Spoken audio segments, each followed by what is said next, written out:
Today I'm creating some textured weaving yarn using my Mayan Spinner with these beautiful raw alpaca locks. I'm just going to draft out a little bit of the locks to join onto my previous yarn, and then I'm going to rotate my spinner to generate some twist.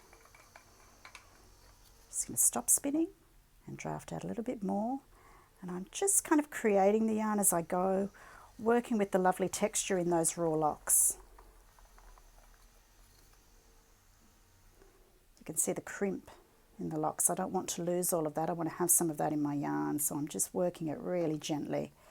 And that's the beauty of the Mayan Spinner, is that you can take it really slowly and gently and retain lots of the lovely texture in the raw locks.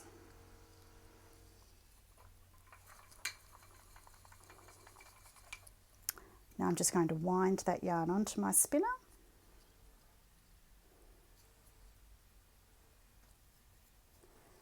And there it is. Beautiful yarn, ready to be incorporated into my weaving.